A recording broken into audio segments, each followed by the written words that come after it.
Shabbat Shalom, everyone. You may be seated.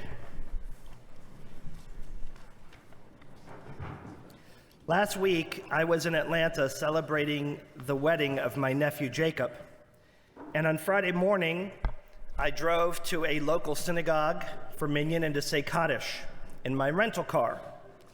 My rental car had an old-fashioned AM/FM radio. It did not have XM radio, which is what I'm used to listening to.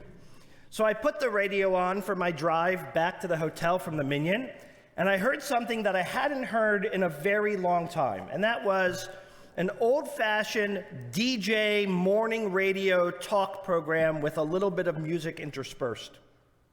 On XM radio, you just dial into what you want to hear. If you want to hear about sports, you'll hear about sports. You want to hear about news, you'll hear about news. You want to hear about politics, you're about politics. You want to listen to 70s, 60s, Billy Joel, Bruce Springsteen, you just dial into that. That's all you're going to hear. But this was just a classic 88.7 radio station that reminded me of my childhood and even my teenage years when the morning show had 3 or 4 people and they would pull shtick and stunts and conversations. And a caller called in to this radio show with these 3 disc jockeys, and she said, "I need your help with the problem I have. The problem is, I went on to one of these dating apps, and I have a date with a guy tonight. The problem is, I didn't use my picture or express my interests in this app. I used my sister's. My sister is very pretty, she's athletic, and she loves to go rock climbing. So I used a picture of her rock climbing. And this guy reached out, and we've been talking, and he's really sweet and really nice, and I'm so excited for this first date, and he's taking me rock climbing. But I'm not a rock climber, so I don't know what to do." So she calls in asking for help to this radio station.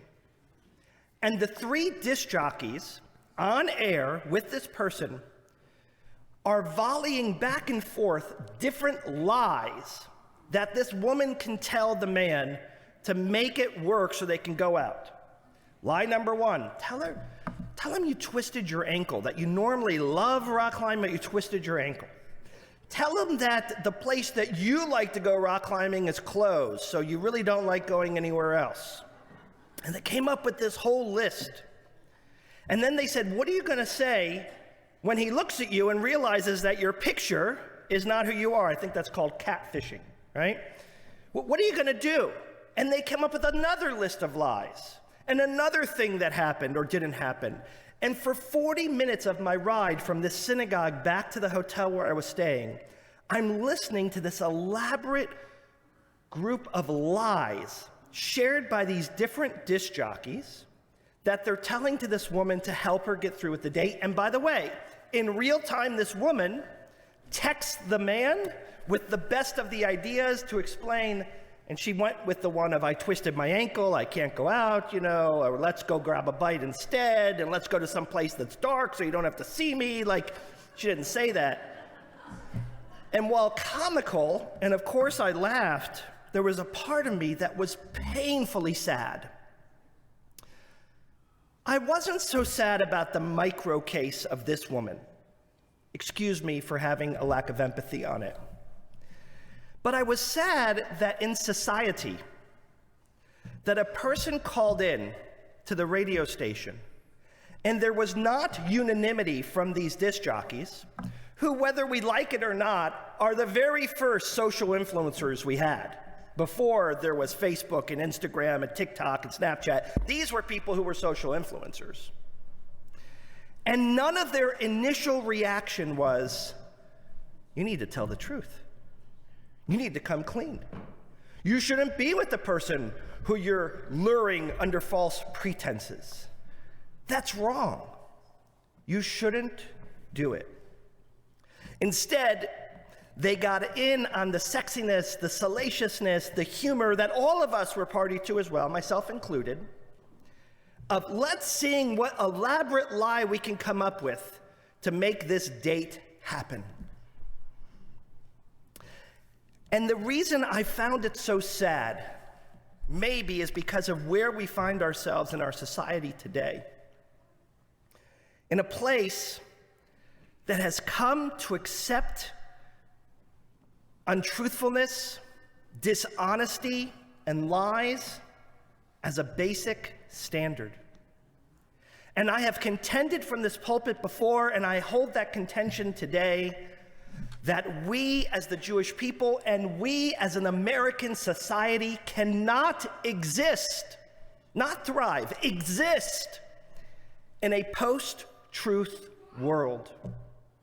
From our founding ancestors to the time of the rabbis and the Torah and every system that exists as an American and as a Jew, the critical and underlying foundation for us is unequivocally the idea that we are truthful, that we have honesty.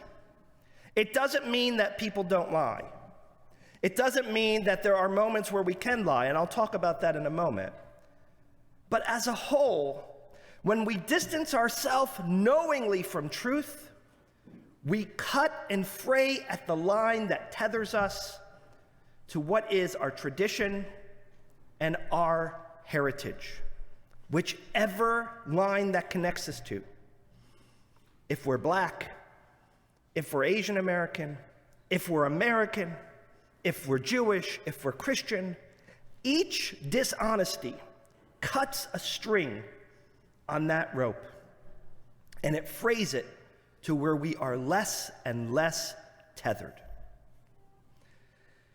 Today, we are living in a world where dishonesty is rampant in all types. Dishonesty about COVID-19, dishonesty about who won the election, dishonesty about people who claim to be Jewish or attended particular colleges or worked for Goldman Sachs. Dishonesty from people who are elected officials. Anything from I did not have relations with that woman to the idea that we can keep our own medical provider, to I am not a crook, and even in some of our athletic heroes that we look at, when they claim in front of the media, I'm vaccinated, but knew willingly that they hadn't had the COVID-19 immunization, these dishonesties erode the foundation of trust that we live in.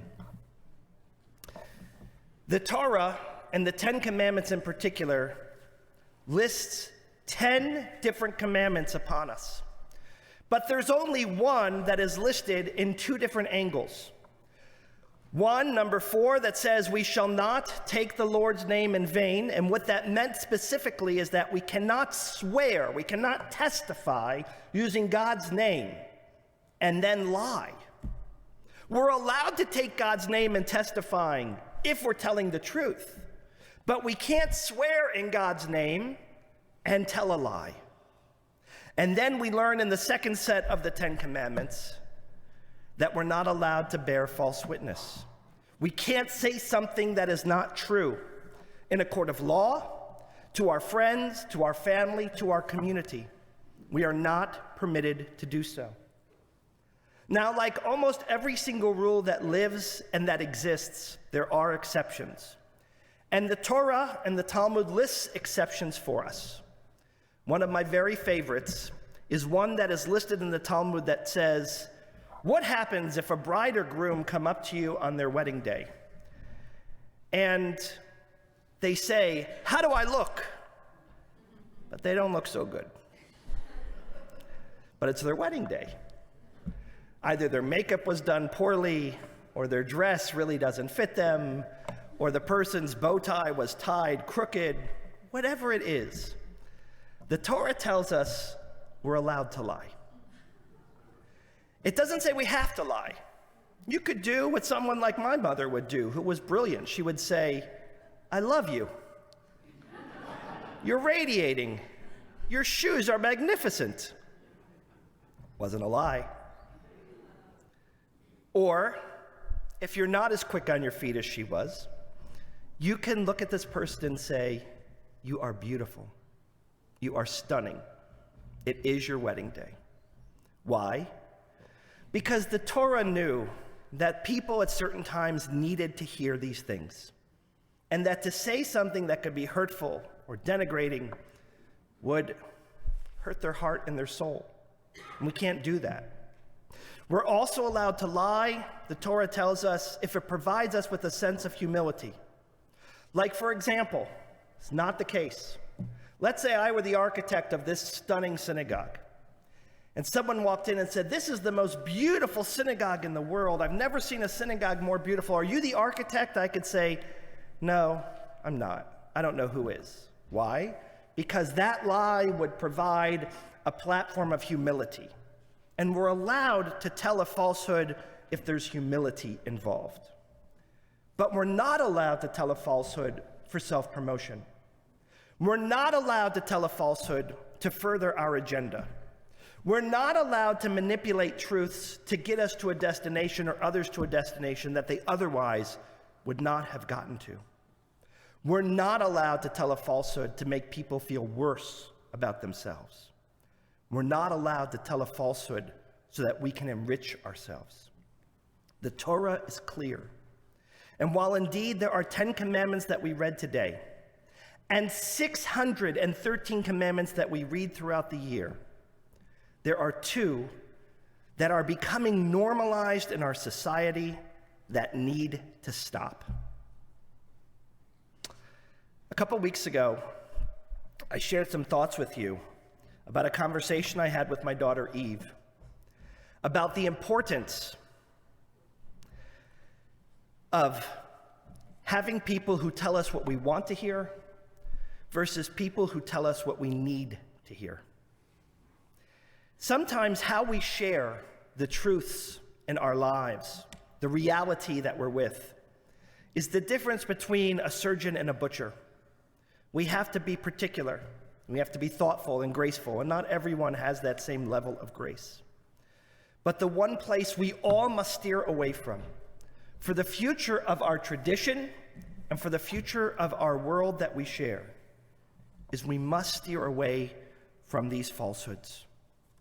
If anyone in the world knows of the danger that falsehood can create for a people, for a society, it is us. Look at the falsehoods that were created in 1935 in Nuremberg. Look at falsehoods that were created in 1947 and 1948 in Syria, Lebanon, Iraq, Iran, Jordan, Egypt. Look at when those falsehoods are broken and shattered and the truth shines through, the possibilities that then exist in countries like Bahrain, Oman, the Emirates, Egypt, and Jordan, perhaps one day soon even Saudi Arabia, when those falsehoods have the disinfectant of truth shined upon them. Think about what that falsehood does when that truth is shared in Nuremberg in 1946 and 1947.